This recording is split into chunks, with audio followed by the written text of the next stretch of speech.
Hey everyone! A while back I uploaded a video about building a Raspberry Pi cluster. This one to be exact. And ever since then I've received hundreds of messages asking questions like, how do you use them all together? Is it really faster than running one Raspberry Pi?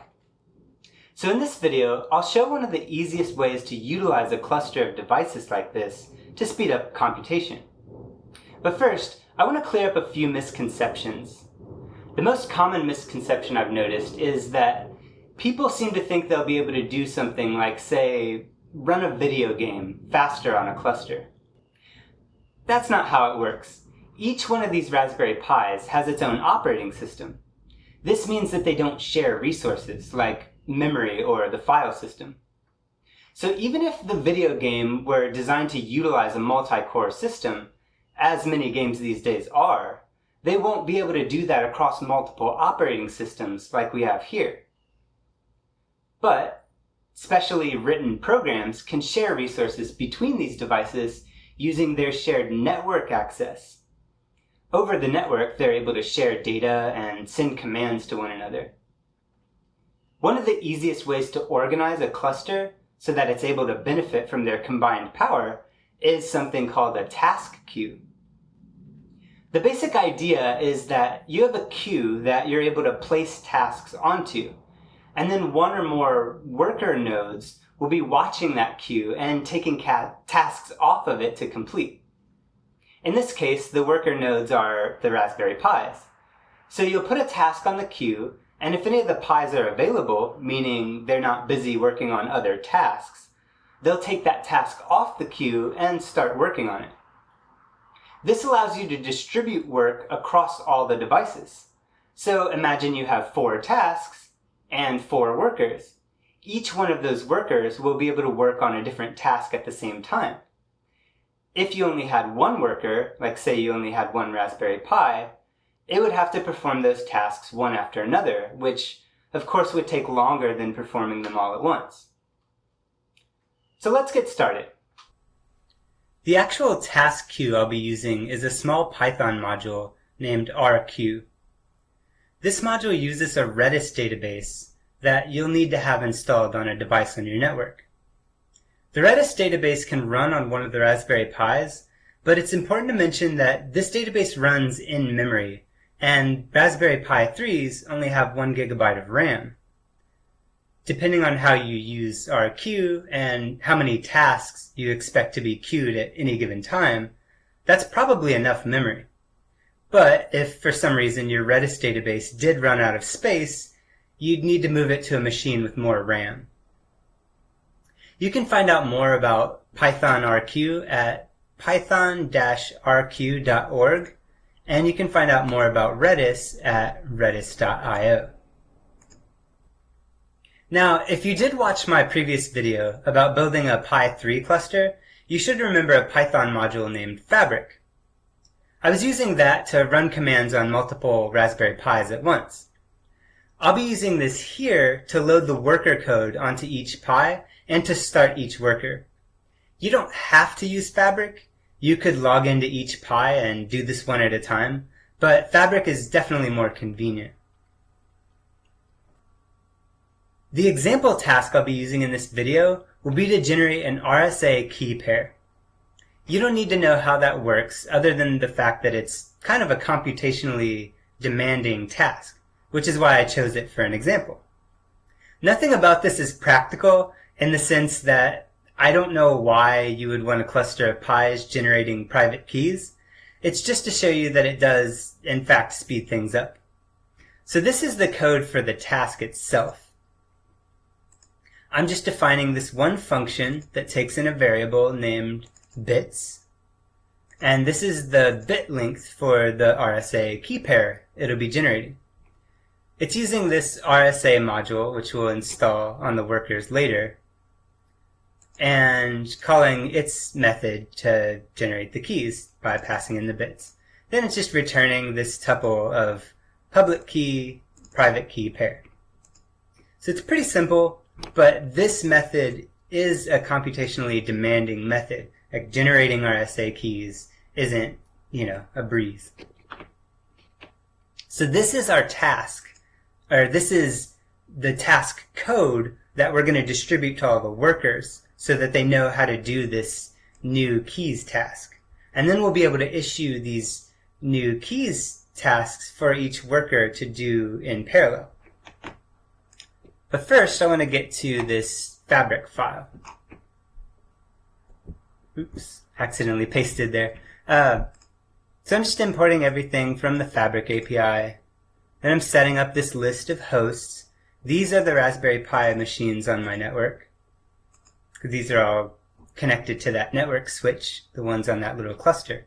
So I've named them all rpi1 through rpi4, and they all have the username Pi, which is the default username on a Raspberry Pi. They've all got Raspbian installed, Raspbian Lite, so there's no GUI on any of them. And all of their video memory has been allocated down to the lowest setting because they don't have an interface. It's all just CPU.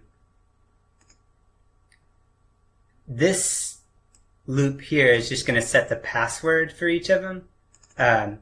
22 is the port for SSH. You don't need to know much about that, especially if you're not going to use Fabric.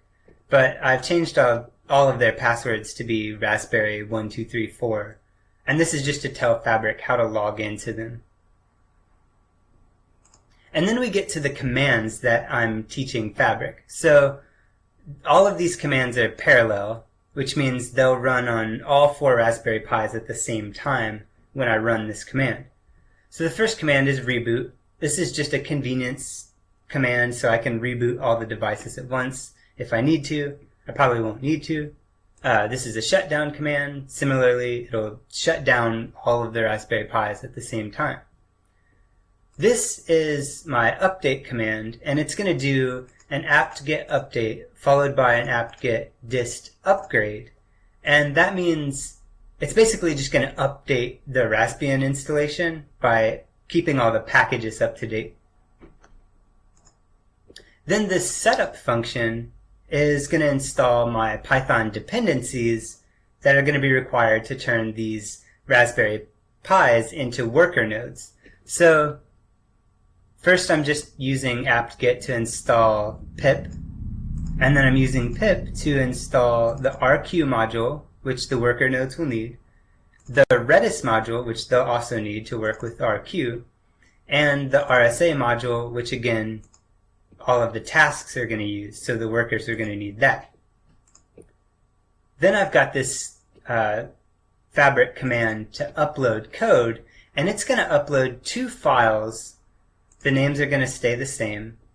The first file is tasks.py, and the second file is worker.py. And this tasks file is what I just showed you. That's so that the workers know how that task is performed. They know how to do that task. And then this worker.py file, I'll show you in a second, is what's going to actually start that Python RQ worker. And then this start command is going to execute that worker.py file to start the worker. And this is going to run on all 4 of the Raspberry Pis so that each one of them turns into a worker for our task queue. So let's get started with this worker code. And this is a little bit more complex than it has to be. I wasn't sure if I should include the complexity, but to really show you the performance that's possible with the Raspberry Pis, I added the complexity. So we're including this multiprocessing library from Python. If you're familiar with Python's multiprocessing library, it's just a way to run code in multiple processes in your Python program. So the Raspberry Pi 3 is a quad-core system. That means technically, if we just run one worker on each Raspberry Pi, we're not utilizing all of the potential that they have because there are 4 processing units, like 4 cores on each Raspberry Pi. So instead, we should run 4 workers for each Pi. So we've got 4 workers, each running, or 4 Raspberry Pis, each running 4 workers. That gives us 16 workers. which is way better than just running one worker on each Pi. So that's what the extra complexity here does. This is all you really need if you weren't going to run 4 processes on each Pi. You basically just create a Redis connection. The host name, this is the device on my network where Redis is installed. So this is my Redis database on my network. And this creates a connection to it. This creates a worker from the RQ module. And the queue that we're using is named default. You can use different queues with RQ, so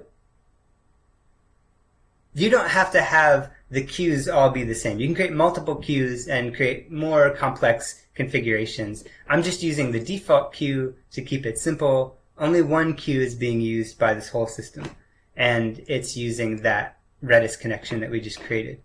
And then you just call this work method to start the worker. That's it. Now this code down here asks the Raspberry Pi how many CPUs it has. On the Pi 3, this is 4. And then it creates all these processes that are this function right here. So it's going to start 4 workers on a Raspberry Pi 3. And this is happening on every one of the Raspberry Pis. That gives us our 16 workers. So this is the worker.py file. This is what starts all of our workers. Now, to issue tasks, you'll use another device. It could be a Raspberry Pi, could be your laptop. This is just going to be sending tasks to the queue and then waiting for their response from the workers. So here is the main application that I'm using to send tasks. And it's pretty simple. It also has to create a Redis connection so it can put tasks on that queue.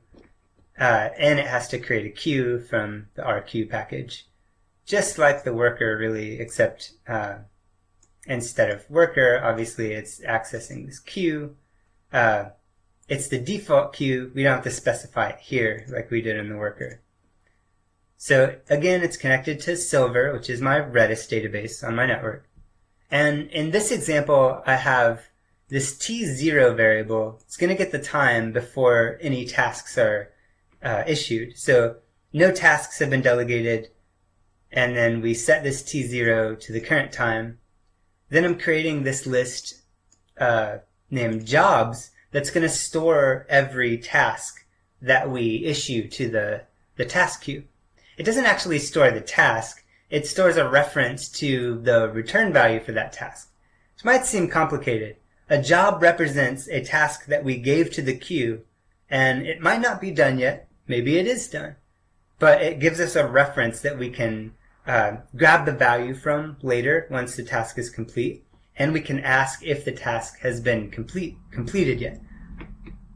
So I'm creating 100 tasks. I'm pinning each of them to this jobs list. And this is how you create a task.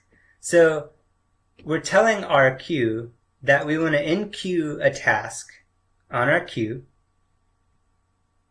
And the task that we're queuing is this tasks.newKeys method. So that's what we defined over here.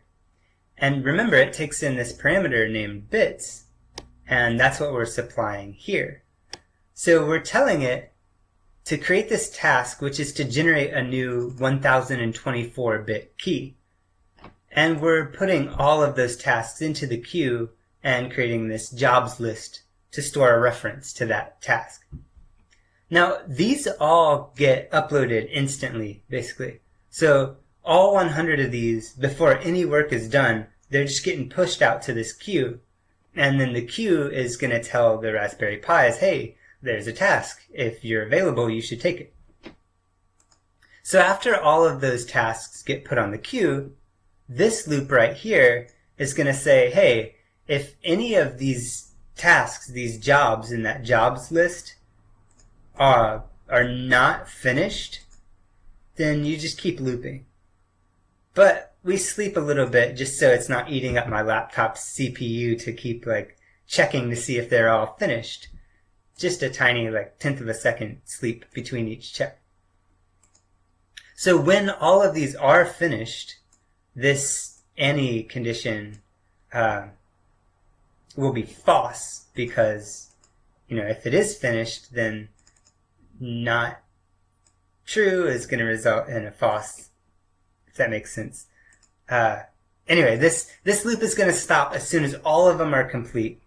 And then we're going to set another variable called t1 to the time after everything is complete. And then we're going to print t1, so the time after it's completed, minus t0, the time before it's completed, which is going to give us the number of seconds that it took to complete the task. So a lot of this is additional code. The only thing you need to know is to enqueue a task, this is it. Once you've created your Redis connection and you've established a queue, this will add a task to that queue, and then you can ask if it's done by just using this isFinished property. Okay, and that's all there is to it. This is all of our code. What I'm going to do here is I'm going to go to this fab file. First, I'll just do an update on all the Raspberry Pis, partially just to make sure they're all still connected to my network, and to do a basic apt-get update. Okay, all of my Raspberry Pis are up to date, so I'm just going to call this upload method, which is going to load this tasks file and this worker file so that all of the Raspberry Pis know how to perform the task. So just do fab, upload, and you can see it moving these files to the Raspberry Pis. Done. So now they're all ready, but what I'm going to do first is comment out 3 of the hosts.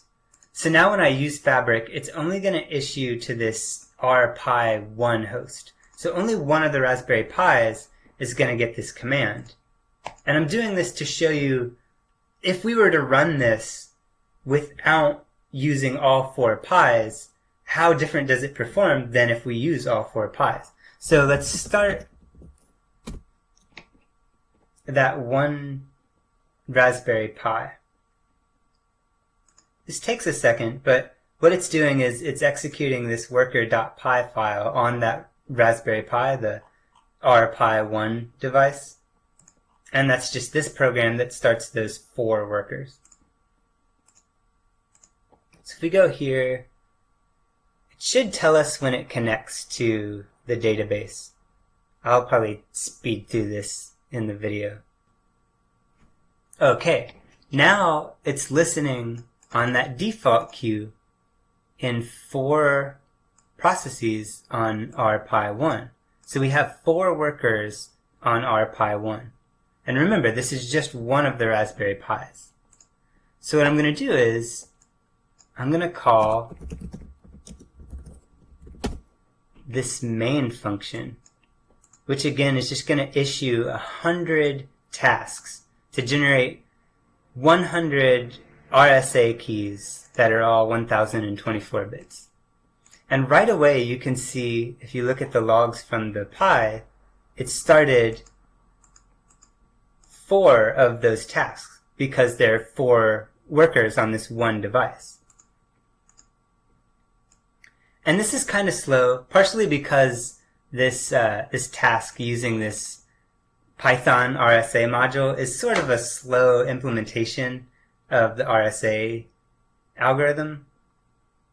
You could definitely do this faster even on a Raspberry Pi, but also the Raspberry Pi isn't the best place to generate an RSA key like this.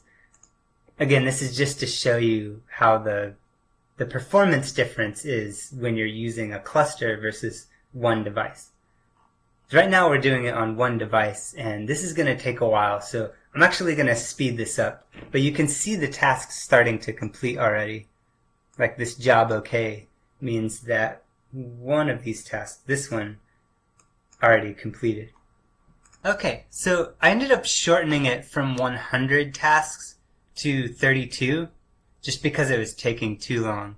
And it ended up taking about 373 seconds to do 32 tasks on one of the Raspberry Pis.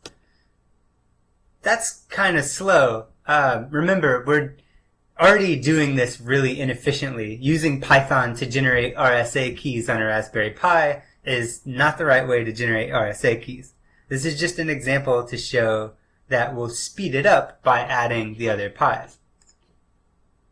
So to do that, I'll go into this fab file and I will add back those hosts that I commented out. So now I need to stop this worker and then run fab start to run the worker on each of the Raspberry Pis.